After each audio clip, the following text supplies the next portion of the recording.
Merkel Media. What does the goddamn line say, Tony? Please do not use gendered language. Then what? I'll be arrested, put in airport jail? Look, you're going completely sideways, man. It's a big club, and you ain't in it. How dare you? Mr. Speaker, the President of the United States. I'm Chris Hansen with Dave on NBC. Jack Marius Tack Theratrix. Hi, I'm Spartacus. Jackson, Sacramento, he, him. Steven Seagal. Sex offender guy. I'm Keith Morris. This is Muammar Gaddafi. I'm Rick James, bitch. Sorting through the lies. The hijacker's passport was found blocks from the World Trade Center crash site, if you can believe that. We cannot track $2.3 trillion in transactions. And uncovering the centuries-long plan for world domination. Learning about Cuba, having some food. Let's talk about Chinese people. Have you ever been in a Turkish prison? Swangles and Fort Lauderdale? I have sent 6 of my Libyan missiles to blow up the Sears hardware department. Nothing could be more fun than jumping off a cliff with 2 German bisexuals. Oh, you English are so superior, aren't you? Thank you, comrade. And now, Macroaggressions. That's what assholes call it. With your host, Buddy, I don't know who you are, but you're about to get chlamydia. Charlie Robinson. Hey, Whitey, where's your hat? You want to drop the blame on Charlie and say it's all Charlie's fault. He was a retard. I get some goddamn diuretic.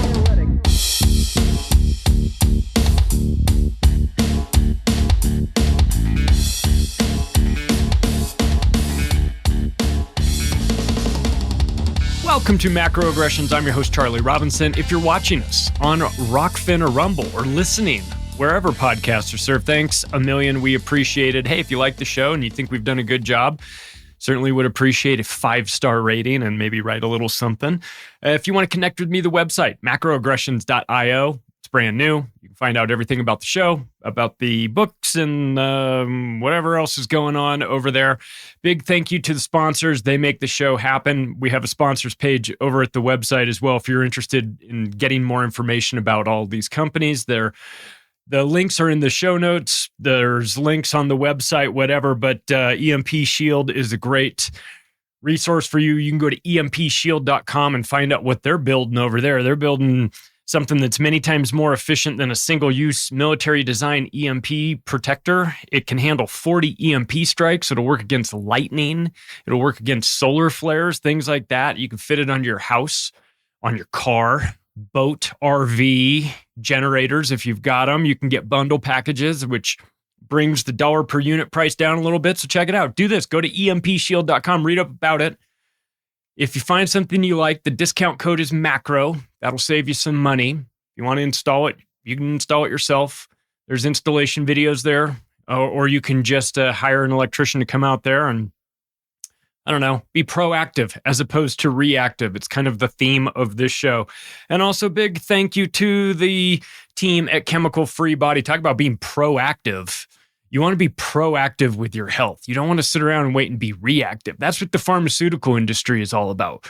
About being reactive. I'm screwed up, so therefore, what can I take? No, don't get your body screwed up in the first place. Take care of it. You've got to do this. Nobody's coming to save you. I'm sorry. That's the downside of this, is that you're going to have to do it yourself. But if you're fine with that, if you're somebody that is a little bit more on the proactive side, you want it to be within your control, and your health totally is. Go to chemicalfreebody.com, read up on what they're doing. See if you connect with their philosophy on this, because I certainly do. I've been incorporating their products into my life for the last 4 years, and I feel really great about it. I'm proud to represent the company. I know Tim, he does a great job with making sure that his products are without chemicals, even down to the t-shirts that he sells. They can't, I mean, it's a lifestyle. It's a lifestyle for Tim, for sure. And if you're interested in finding out more about it, chemicalfreebody.com is the place to go, and the discount code is MACRO. And you can also check out Tim's podcast as well. If you want information about, getting yourself healthy, he's a great guy. He's a great guy for it. He's been on this show more than anybody, too, because I think it's important that we get honest about our health and, because life is long.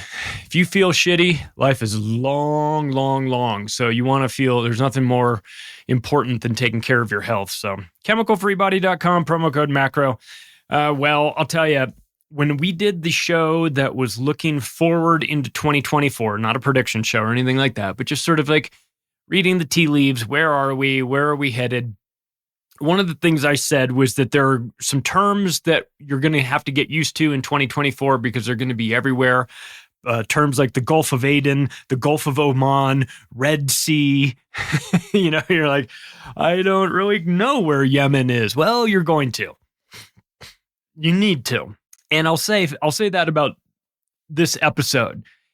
If you're driving around or you're at the gym or you're pulling weeds in your garden or whatever you're doing, don't worry about it. But if you're sitting in front of a computer, or if you listen to this at a time when you are at a place where you can pull up a map of what the Middle East looks like, you might want to do that just so that you have it as a handy reference guide. There's going to be geography on this test. I'm sorry. There just is. But again, I don't expect Americans, which is according to Listen Notes, 70% of my audience is American. So I don't expect Americans to know the geography of the Middle East inside and out, and it's okay. You probably don't spend too much time there. I know I don't. But if you've got a map or if you understand what this area looks like, we're going to talk about it in detail because there's several different places in which things can kick off, and they're already starting to happen. When you see Yemen firing missiles at cargo ships and things like that, oil tankers, you need to know sort of where this is on a map, and really take 3 minutes to do it. Just pull it up just so you can take a look, and maybe you want to search like Saudi Arabia, Gulf of Aden, Red Sea, something like that, and pull up a map so that you can see what we're working with. I'll do my best to paint a picture of this, but estimates are that over $200 billion in goods have already been diverted away from the most important canal in the world, and that is the Suez Canal in Egypt. Okay. Panama Canal in Panama is extremely important as well. It's not a contest. I don't know. Maybe in terms of like dollars of goods shipped, maybe there's more going through the Panama Canal. I'm not sure. But the Suez Canal is deeply important for a variety of reasons, not just the geography, which makes it crucial, but also because of the relationship and location to the oil-producing countries that need this waterway in order to reach the Mediterranean and then out into Europe and wherever. And frankly, even if they're not going up the Red Sea through the Suez and into the Mediterranean, maybe they're coming down from the Mediterranean through the Red Sea. It doesn't matter. This is a choke point, and it's a place that we here in the United States don't think about too much unless it's a situation like this where we're starting to see conflict down there. And most people don't understand sort of why it is imperative. But we're going to get into it. We're going to talk about what has become a shooting gallery, in this area and why this area is important. Part of it is just dumb luck, just geographical dumb luck. There are areas in which the Red Sea or the Persian Gulf itself start to get narrow in parts, not because of man-made issues or anything like that, just topography, geography, whatever. It just is a little bit narrow in certain areas. And where it is narrow, that makes it a logical choke point. That makes it a place where you don't have to control all of the Red Sea. You just have to control the narrow parts of the Red Sea, right? So it's not even so much geopolitics as it is just logic and strategy and dumb luck. So if you're a country that borders the Red Sea, like Egypt and Sudan and Saudi Arabia and Yemen and Eritrea and Djibouti, then this has been a crucial part of your existence forever. The Red Sea is majorly important, not just for oil, just for everything. So it's not like it's new. It's not like we just invented it. it's been there for a while. There's been problems there for a long, long time. I mean, this isn't like some new occurrence. It's just that now, because of the situation in Israel, as a way to fight back on behalf of the Palestinians in Gaza that are being overrun, their brothers,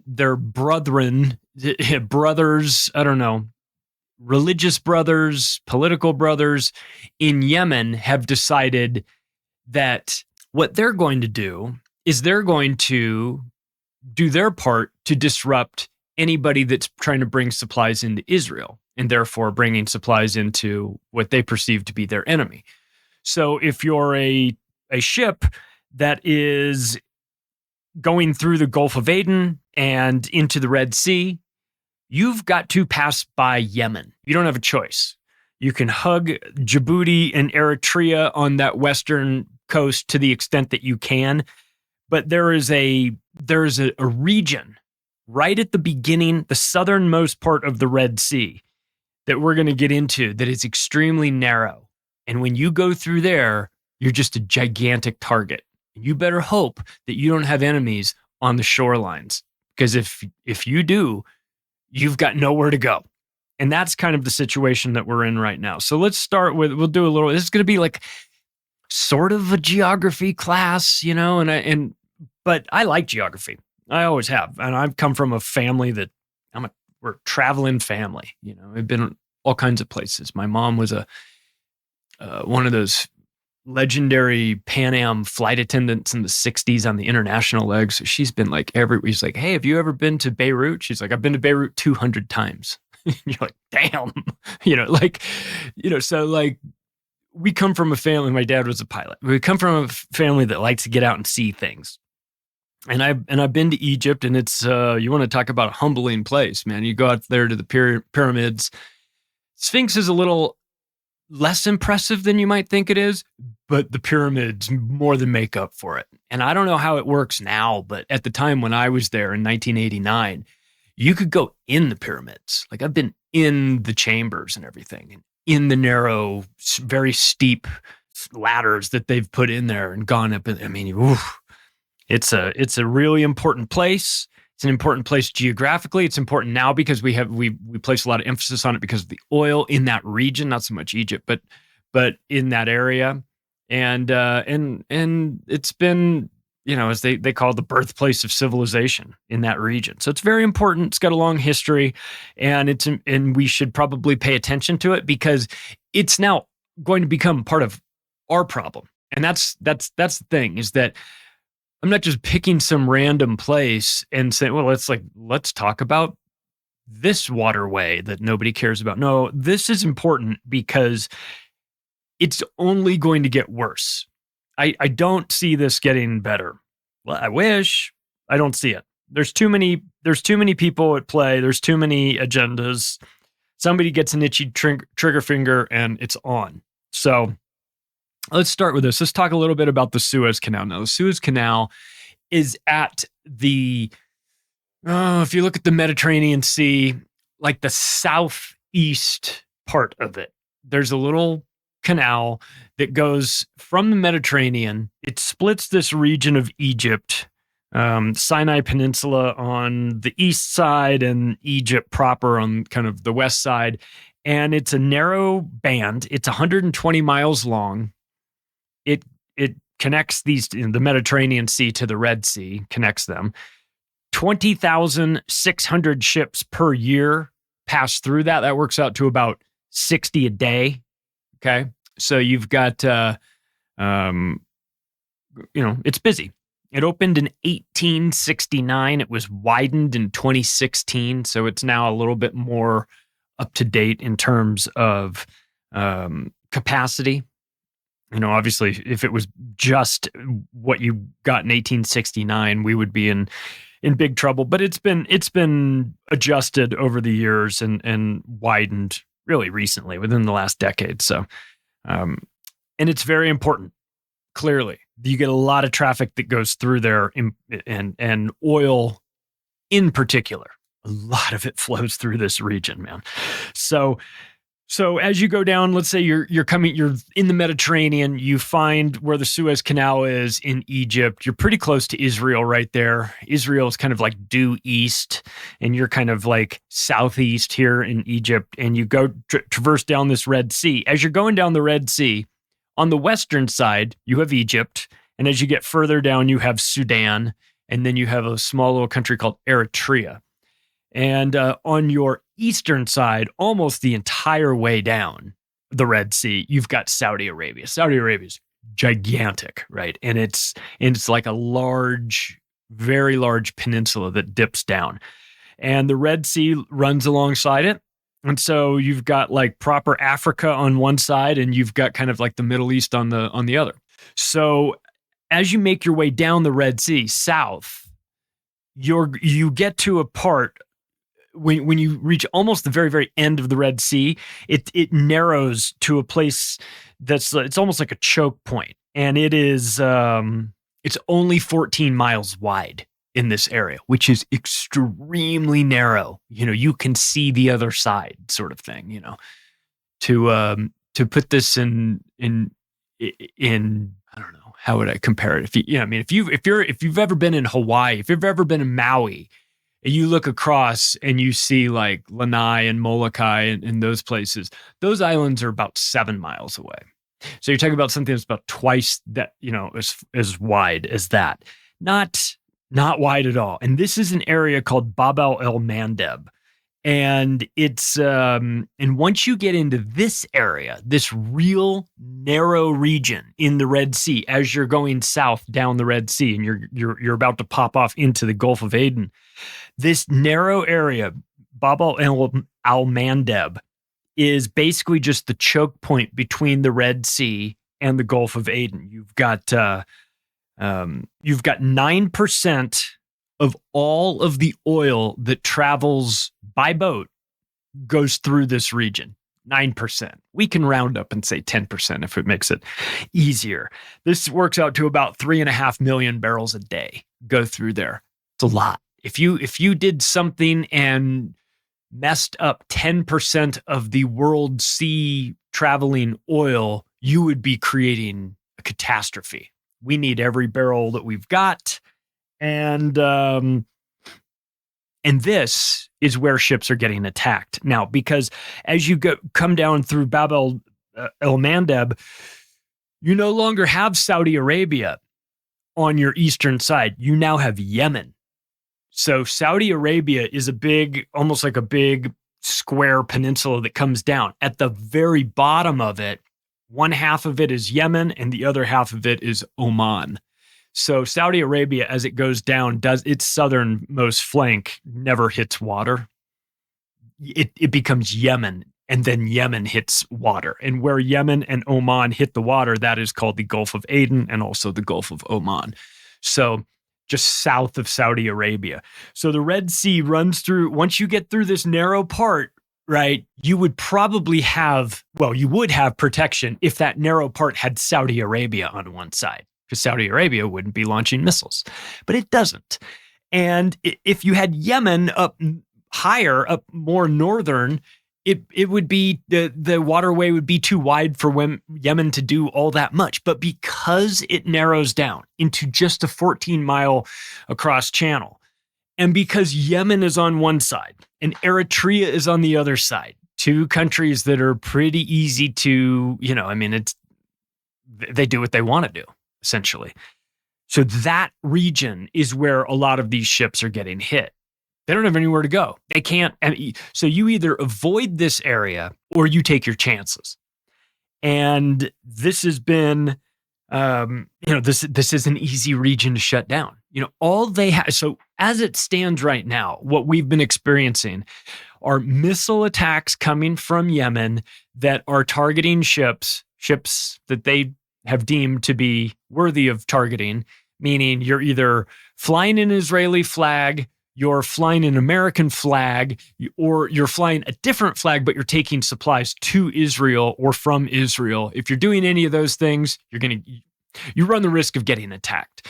If you're a Chinese vessel if you're a Saudi Arabian vessel, which is interesting because Saudi Arabia and Yemen have been fighting for the last several years. In fact, it's been really brutal. But Yemen and Saudi Arabia have come to an agreement where they are no longer going to be fighting each other. And so when Saudi ships traverse this part of the Red Sea, and by the way, it's not, they don't have to. They have access on their eastern flank, which into the Persian Gulf, and they can go all the way around this if they want. But what they've found is that Saudi Arabian vessels, they're not being hit. You know, they've got the ghetto pass. They can get through. Nobody's shooting at them. So that's something to consider. And so as you come down through the Mediterranean, down the Suez Canal, into the Red Sea, down further south through Bab el-Mandeb, you make it through this 14 miles of narrow passageway with an enemy on one side. You then wind up dead-ending into a region called the Gulf of Aden. And once you're in the Gulf of Aden, it's wider. Of course, now it starts, instead of going north and south, it starts to kind of just go towards the east a little bit. You kind of have to hang a turn and head towards the east. Now on the Africa side of things, you've got Somalia on one side, which ain't great because it's been kind of lawless. And you've got Djibouti in there, which is a very small country. America likes it because just geographically it's a good place. And this region is called the Horn of Africa. And so in this Gulf of Aden, this is one of the places where I said, like, get ready for it. You might not know where it is on the map. You're going to need to. So the Gulf of Aden, and I said the Gulf of Oman, this is all just that area of water that is south of Saudi Arabia, of that peninsula. And it's a very important waterway. First of all, it's sort of like the connection between Africa and the Middle East, and that's very important. We've got a lot of oil producing nations in the area. Of course, that's very important. So as you start to head a little bit more towards the east in the Gulf of Aden, because it's the only direction you can go. If you go west, you run right into Africa. But as you traverse the east, you come to that coastline of Yemen and Oman at that southern tip where Saudi Arabia kind of dead ends into Yemen and Oman, and then Yemen and Oman touch the water in the Gulf of Aden. If you just keep going east, past Yemen, you'll eventually wind up into Oman. And as soon as you come around that corner at the end of the peninsula, you're in the Gulf of Oman, and then you wind up in a region that is called the Strait of Hormuz. And the Strait of Hormuz is extremely important as well. It's just as important as the Red Sea, and also has that geographical quirk where there is a very narrow passageway that just happens to be in the Strait of Hormuz in an area that puts friendlies on one side, which would be Oman, UAE, the United Arab Emirates group there, Dubai, Abu Dhabi, the like, and also Saudi Arabia. So you've got them on one side. And then you know who you have on the other side? You have Iran. Okay. So if you want to deal with oil on the water, you got to get it out of these tight spots. You got to get it down the Red Sea and through a 14-mile wide area called Bab el-Mandeb. And if you want to take it the other way, out of the other side of Saudi Arabia, the eastern coast of Saudi Arabia, through the Persian Gulf and south, which is a logical place to do it, you then have to go through the Strait of Hormuz. And you've got Iran on the other side watching, okay? And if Iran wants to throw a monkey wrench in this entire thing, they shut down the Strait of Hormuz. And they can do it because it's only 21 miles to 52 miles wide, okay? A little bit bigger than the 14 miles on the other side, but 21 miles in nautical terms, is nothing. It's a narrow passageway. It's certainly small enough that you could lay mines all over the place. You could put subs out there, which I'm sure there are, and you could shut that place down. If you wanted it shut down, you could shut it down. You could make anybody going through there have to pay a huge price.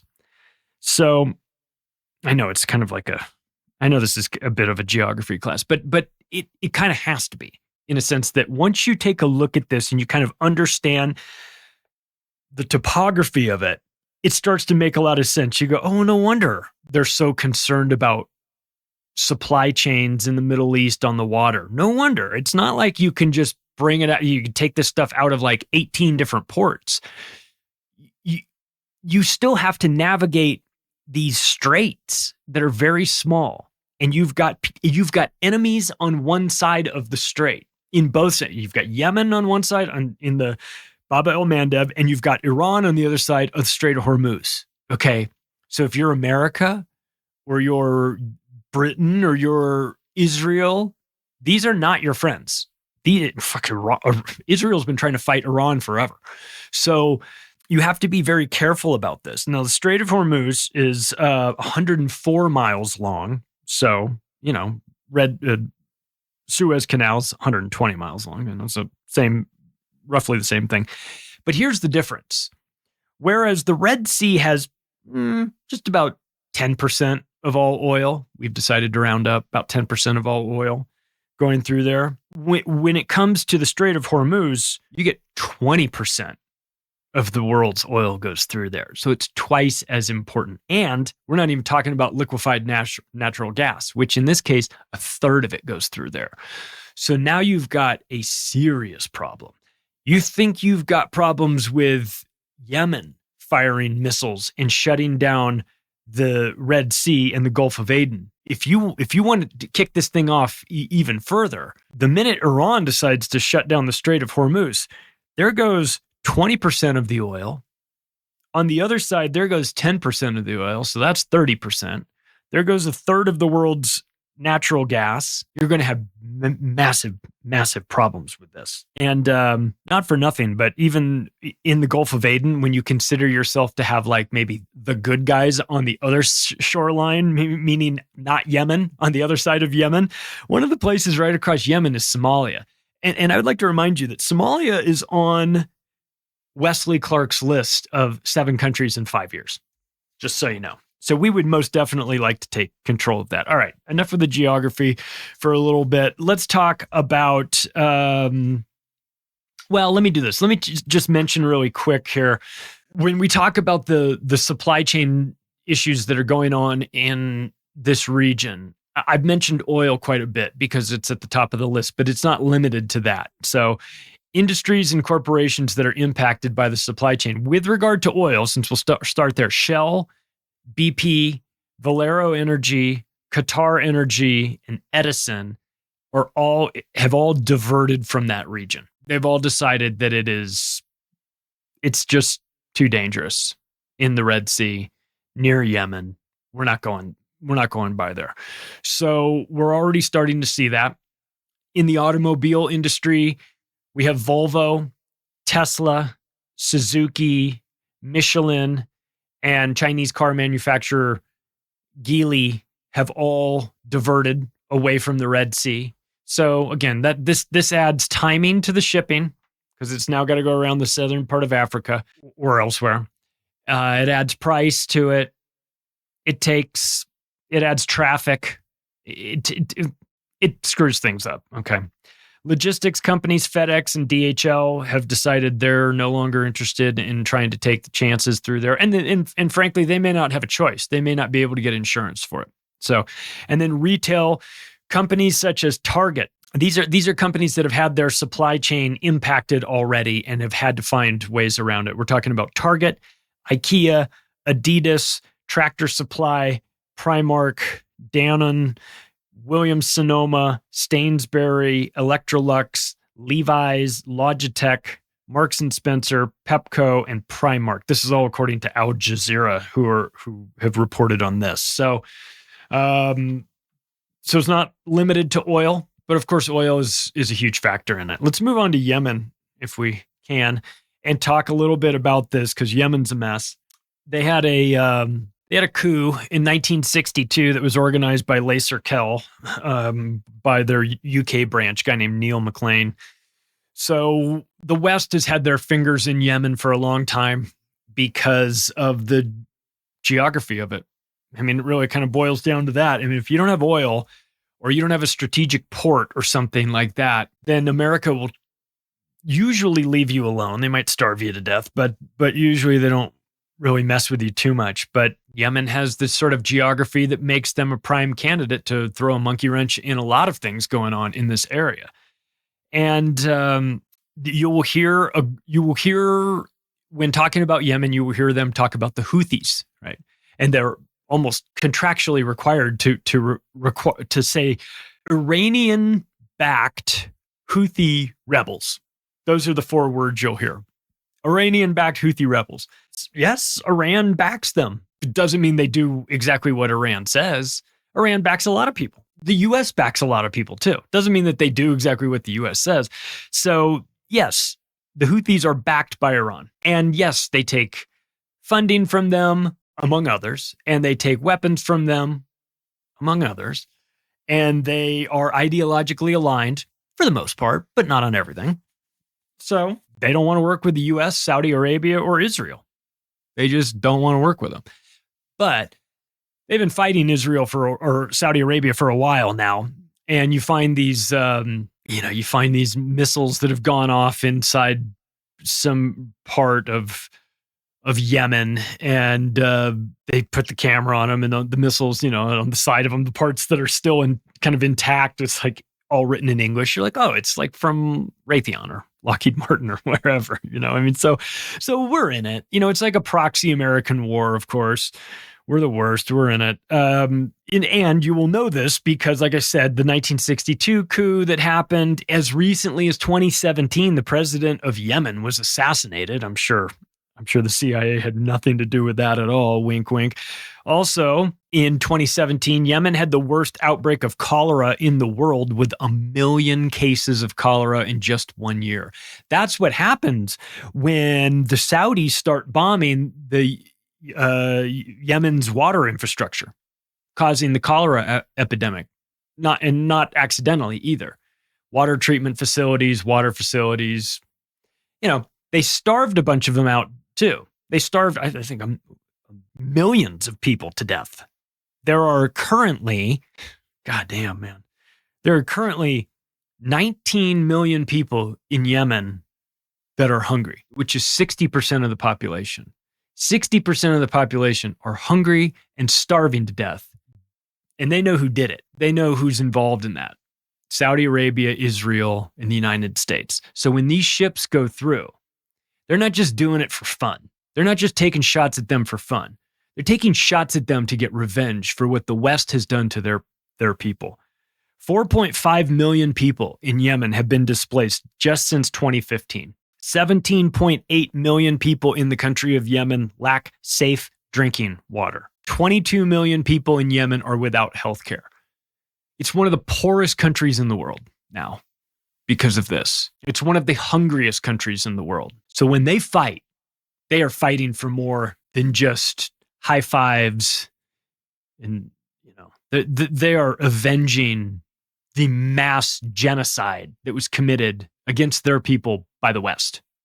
So when Israel clutches their pearls or America gets up on its podium and starts talking about how we're going to bring law and order back to this region, you guys go fuck yourselves. You're the reason why this is happening. If it wasn't for Saudi Arabia and Israel and the United States doing what they're doing here, Yemen wouldn't be firing missiles at you. I mean, what you've done to the Palestinians is the justification for this, but it's only one of them. It's only the latest justification for this. They have plenty of reasons to launch missiles and destroy this area. I mean, I can't even blame them. They are part of the Arab League, which includes Palestine, but not Israel. That's a key component here. So currently, an arms embargo is being enforced by the United Nations Security Council against Yemen while Saudi Arabia creates a famine there. Again, the United Nations uniting nations into a one world government started by David Rockefeller, who's also deeply involved in depopulation. Do you think the United Nations gives a flying fuck if Yemen can defend itself? Absolutely not. They would prefer if all of those people were dead. Houthis have attacked cargo ships tied to Israel, but they have an agreement currently not to attack Saudi Arabia. I find that to be very interesting. I think that the relationship between the Saudis and the Americans is on life support. I think that if George H.W. Bush were alive today and not in hell where he belongs, he would be turning over in his crypt right now if he saw what the Biden administration and the Obama administration has done to the relationship between the United States and Saudi Arabia. They've destroyed it. I have no love for the Saudis or the American empire. I don't care. But George H.W. Bush would have never allowed this to happen, just so you know. I mean, there would be airplanes blowing up with critical people of his regime inside them. We just know that. Here's the motto from the Houthis. God is great. Death to America. Death to Israel. A curse upon the Jews. Victory to Islam. I mean, it doesn't look great on a Hallmark card, but it does, I get it. I mean, listen, if I were there, I'd feel the same way. Hell, I'm not there and I feel the same way. America's doing this. Israel's doing this. Yes, we know who's doing it. They know who's doing it. You know how they know who's doing it? You know why they know? Because they are watching their family members starve to death. And they know who's responsible for that. It's not confusing to them. They're very clear on who it is. It's us in the West. It's the Westerners. And they're partners in Israel. Speaking of that, BDS, boycott, divestment, and sanction, plus Israeli ships targeting is working. There has been a 90% decline in activity in the Israeli port city of Eilat in the Gulf of Aqaba. Again, this is a geography. There's a very obscure port in Israel, and there's a very tiny channel of water called the Gulf of Aqaba, and 2.6 million tons of cargo goes through this place annually, and you can only reach it through the Red Sea, and it is basically cut off. There's nothing going on there. Since the situation started in Gaza, that place is, the Yemenis just turned it off. They just said, nope. We're not letting anybody get through. It's not even geographically close to Yemen either. It's just that they just said anybody going to that port is Israeli in nature. It's an Israeli port. You're either going there to get something or you're going there to drop it off. Either way, you're not going there anymore. 90% closed. Well, it was the fuck aroundest of times. It was the find outest of times. What do you want? I mean, you should know that this is going to happen. Deutsche Bank warns clients about global supply chain crisis in the Red Sea. I love it. When Deutsche Bank is concerned about something other than their own balance sheet, you should really be worried, because Deutsche Bank should rightly be out of business. They're so poorly mismanaged, and they have arsonists working for them. They're burning their own buildings to the ground, essentially. Not actual arsonists, but financial arsonists. And they're waving their hands going, stay away from the Red Sea. It's really fucked up. When the most decrepit zombie bank in the world is telling you to be careful of the Red Sea, maybe listen to them. Baltic Dry Index, that's where you go if you want to get shipping rates for around the world. You check the Baltic Dry Index and it'll show that war risk insurance premiums are spiking. So you can get insurance, but you have to buy what's known as a war risk insurance policy instead. It's not like I insured this boat against, running aground, getting hit by a rogue wave, Exxon Valdez situation, captain's drunk, whatever. You can insure against a lot of things. But if you have an active war going on in the region, you have to get war insurance from like companies like Allianz and places like that, like those very hard to find insurance policies.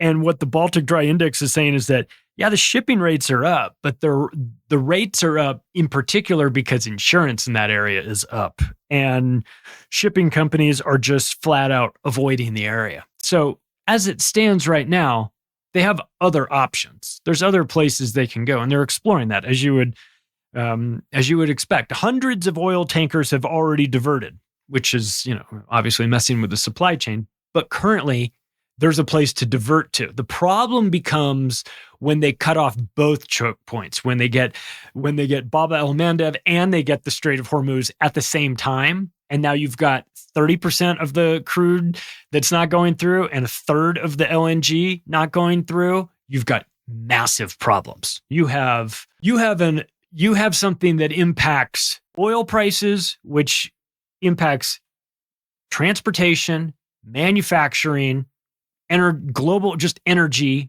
heating your house, fueling your car, all those things.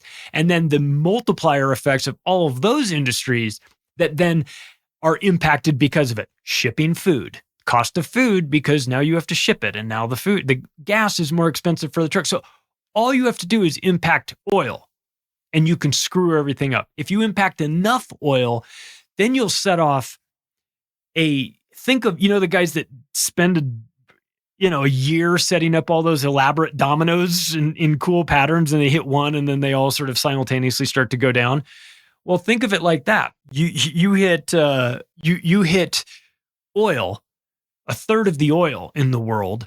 All of a sudden, the price of oil just explodes through the roof. That triggers derivative contracts to hit.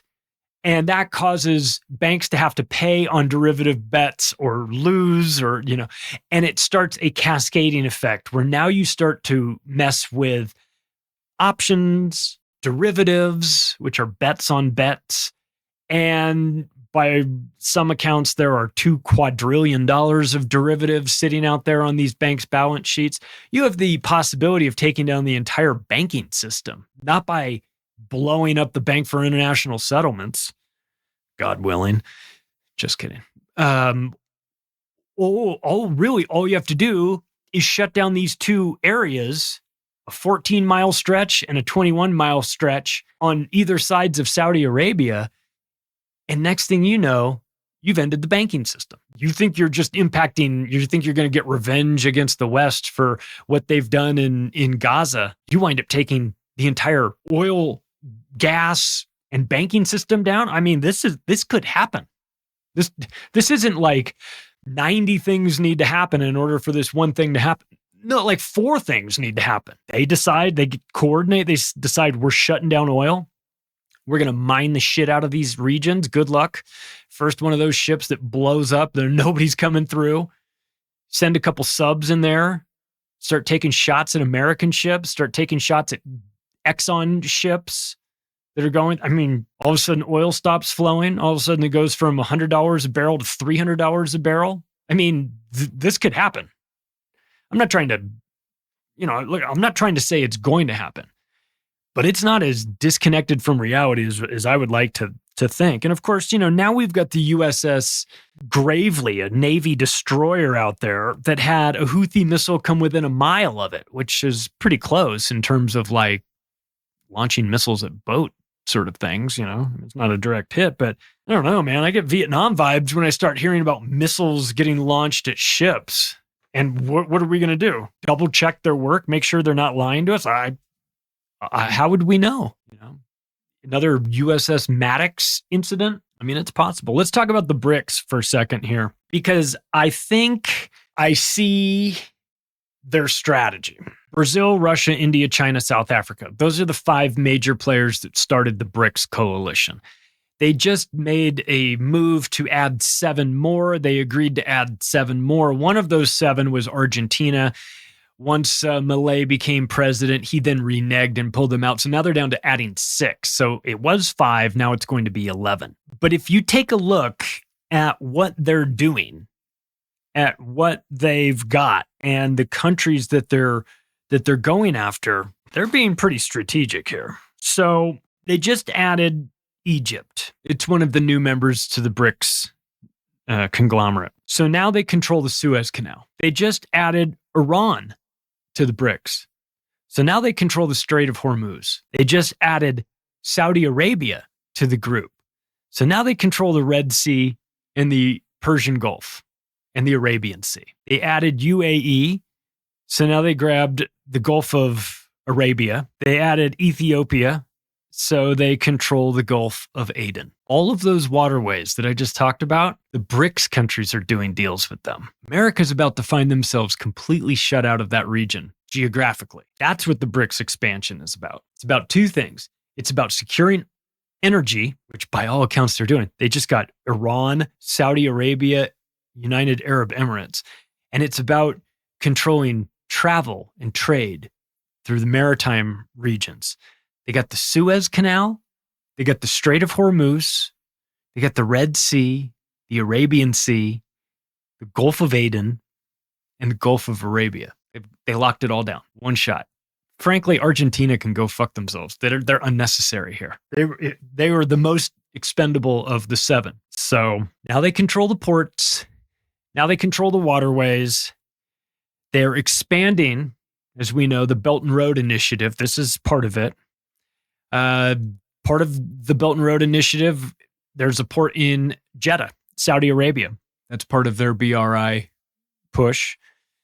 And this is a way to introduce Saudi Arabia to China, to tie them even closer together. Remember, China is the C in BRICS. And now Saudi Arabia is in that group. So we've now created a new partnership that can be used to kill the dollar and create the petro yuan. Look, I'm not cheerleading for the BRICS in this multipolar scenario here, because look, there's no good guys in this scenario. Okay, there's just no good guy. It's the Western American empire and those fuckers, and it's everybody else now that's starting to click up and grow themselves. Now, I mean, if you fast forward and run this tape, 50 years from now, you may find that this new group of BRICS is worse than the American empire. I wouldn't be surprised by that at all. I think there's something about when you take over the world, you sort of become awful, or maybe you have to become awful in order to take over the world. But either way, once you're there, you're usually up to no good. So right now, this is a nice little check on the American empire's power to see the rise of the BRICS and the BRICS plus countries. But it's only a check for a while. It could lead to war, of course. That's not good. It's definitely going to slit the throat of the American empire financially. I mean, it's just a catastrophic failure on their part to not understand this. And look, the BRI, Belt and Road Initiative, has a port directly across from Yemen in that Bab el-Mandeb Strait in Djibouti. So the Chinese are already there. And the Chinese don't have a problem with Yemen. And the Yemenis don't have a problem with the Chinese. They got no problems. So now China is on one side in Djibouti, on the Africa side. They've got Yemen on the other side threatening to close it down, but they get along with each other. So they're not going to close it down if you float Chinese ships through there.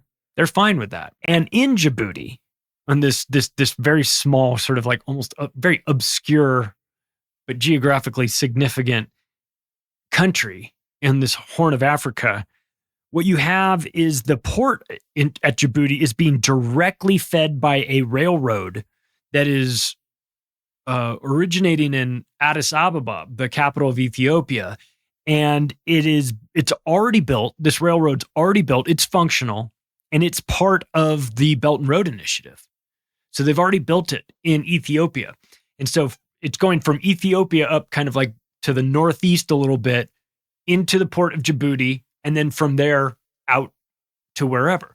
So this is part of the Belt and Road Initiative, is that it's one thing to have all these ports everywhere, but you also have to have a rail system inside Africa itself in order to get, if you're extracting all these minerals, you got to get them from the center part, the landlocked area of Africa, out to an edge where you can get it to a port. And so they've already been doing this.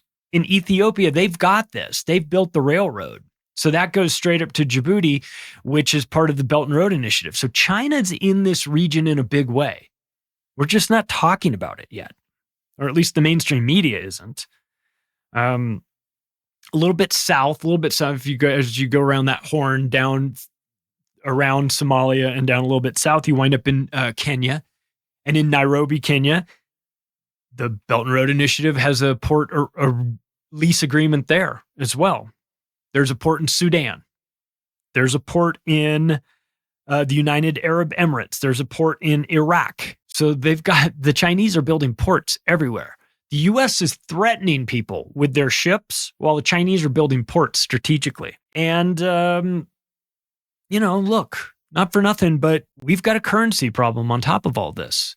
We have a petrodollar arrangement that is coming to a close. We have the BRICS nations getting together and saying, maybe for our inter-country trade, we could have our own currency, a BRICS currency, but instead of backing it fiat, style by a promise or whatever, we'll back it with gold. And that's what they've been doing. Of course, they took this idea from the ruble, which once America slapped all its sanctions on Russia, Russia decided, well, let's just back our ruble with gold. And we got a bunch of it. We've been buying gold for a while. We, who knows how much they have, but, they've got to have a lot. So we've now got instability in the form of a petrodollar, instability in the form of trying to get your oil around these regions if you're the United States Empire or Israel. You've got all this instability with the West, and yet on the other side of things, this BRICS group is building a gold-backed currency. That's more stable. They're building ports along the Red Sea and Gulf of Aden and everywhere where the America's worried about having to fight their way, fight in order to keep the oil flowing. The Chinese are building ports and signing leases in agreement with the countries there. There's no fighting. They're partnering. So you've got stability in the BRICS countries. Surprising as that might sound, but you do. You have more stability. You have a gold-backed currency. You have ports that are being built. You don't have animosity. Nobody's launching missiles at Chinese ships. But I think this kind of leads us to the conversation that a lot of people are unwilling or unable to have. The elephant in the Middle East, and that is that Israel is bad for America's reputation. And that's saying something, okay? Because America's reputation is really bad. And I would say around the world, Israel's is worse. If you can imagine that. The United States is totally captured by Israel. AIPAC, Anti-Defamation League, Abad Luvowitz, those groups are embedded in American politics. Just watch the performance art. Find me a president that hasn't put his hand on the wall and kissed, and bowed his head with yarmulke on. You show me one. You show me a president that isn't doing that, and I'll show you a president that isn't captured by Israel. They're all captured. Even your beloved God figure, Donald Trump, maybe even the most captured, because he thinks he's not. The reputational damage to the United States, it's a two-way street, because I will say this for the people of Israel, to the people of Israel. I'm sorry that you guys are held hostage by your psychotic government. But I know the feeling. We're held hostage by our psychotic government too. The American people don't want this. I assume the Israeli people don't want this either. It's not us. I'm not shitting on the people. I think at this point, we're well-versed enough to have the conversation and understand that there's a differentiation between the American empire government and the shitty things that they do and the general public of America that is not involved. They don't ask our opinion on this. We're mortified that they're conducting these wars on our behalf, talking about spreading democracy and freedom, and America stands for all these things. Like, oh my God, what a lie. And I fully recognize that the same thing is happening to the people of Israel, that there is a huge percentage of them that are like throwing their hands up saying, we don't want this either. These people in our government don't represent us. Benjamin Netanyahu is a terrorist. Okay? Joe Biden is a terrorist. Barack Obama, George W. Bush, these are terrorists. And in the Likud party of Israel, it was formed by actual terrorists. Menachem Begin was a fucking terrorist who was blowing up hotels. Okay, so we got a lot in common. The United States empire and the Israeli empire, or whatever you want to call it, both like to take over land and then exterminate the people that are on it. It's a bad look. and then tell everybody else how to live. It's just preposterous. But I want to make sure I say that because I want the Israeli people that listen to this show, and I know I've got an audience there, to understand. We know it's not you, okay? And we hope that you know it's not us. We're mortified by this, but it is not in America's best interest. As Scott Horton says on Twitter about 3 times a day, it is not in America's interest to be allies with Israel at all. International Court of Justice, they have no teeth, but they said Israel was guilty of genocide. Not that that means anything. To like in a legal sense. The United Nations will do nothing because everyone is controlled by Israeli blackmail. Long history of doing that. U.S. allows Israel to do whatever they want through the United Nations. Again, a reminder, the United Nations started by David Rockefeller. If you think that this is like somehow like the world court where like you're going to get a fair and impart, like stop, don't ever think United Nations Security Council, they have all these very official sounding names. It's just David Rockefeller. It's just him sitting, it was him sitting in his office in New York City saying, how can we take over the world? Let's start all these international governing bodies and make it look like they're international in scope, but actually we're running them. 30 Palestinian civilians found wrapped in black plastic after being shot execution style and dumped in a mass grave in Gaza. Israeli soldiers were blamed for not just shooting them, but for torturing them as well. Real fuckers. Congratulations. Defending your right to exist. Go fuck yourselves. Here's Representative from Florida, Brian Mast, who wore his IDF uniform into Congress. I'm pretty sure isn't allowed. Former member of the IDF, dual citizen, dual loyalty, so I should say a single loyalty to Israel, made it very clear on camera, so he's not misquoted here, that Palestinian babies were not innocent victims. He said there's more infrastructure that needs to be destroyed when talking about Gaza. Holy shit. So what are we doing? Here's from a friend of the show, Kyle Anzalone from the Libertarian Institute and also antiwar.com. He wrote, here's a headline: Israel destroys Belgium aid agency office in Gaza. Why would you do that? Are there terrorists hiding in there? Were they hiding in the basements, in the tunnels? Is that it? Never forget beheaded, raped babies. Except that the story was bullshit, except that there's zero proof of it, except that they had to walk it back. But never forget it, even though it didn't happen. Interesting, though, that Israel, of all of the aid agencies that you could destroy in Gaza, interesting that they destroyed the one that belongs to Belgium. I'm sure it has nothing to do with the fact that Belgium just voted against Israel at the United Nations, right? I'm sure that's just a humongous coincidence. U.S. strikes Iraq and Syria, 85 targets, 40 more additional strikes. They say they're going after command centers, supply chain, intelligence centers. The United States is being attacked in Syria because it has bases in Syria that it's not supposed to have. So when the United States freaks out and says, they're attacking us in Syria, the question should be, why are you in Syria? I know why you're there. You're there stealing the oil. We all know that. But instead of them saying nothing or spinning it differently, it's just interesting that they flip out as if there's just that the Syrian people are completely unreasonable and have just decided for some reason to attack the poor Americans that are doing nothing, except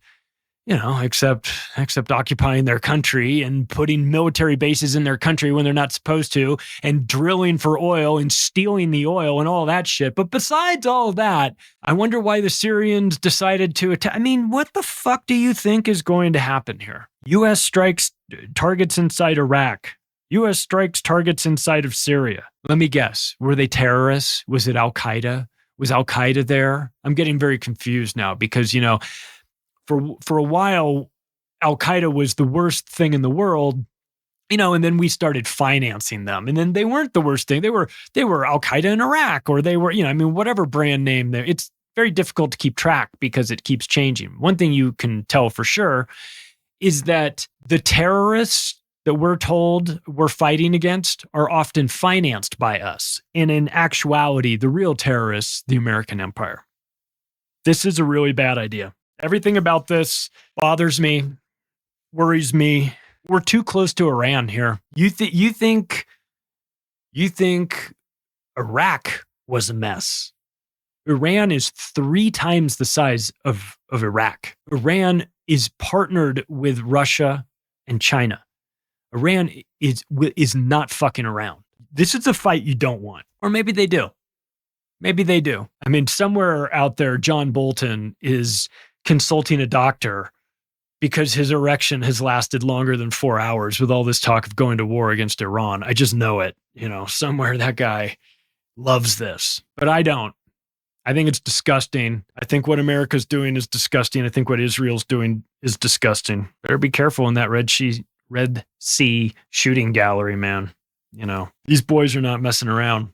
And if oil gets cut off, you'll have nobody to blame but the American empire. Hey, if you like this episode, you can take the additional step right now of sharing it with your friends and family. Follow me on Twitter @macroaggressions. You can go to the website, macroaggressions.io. Thanks, everybody. I'll talk to you again soon.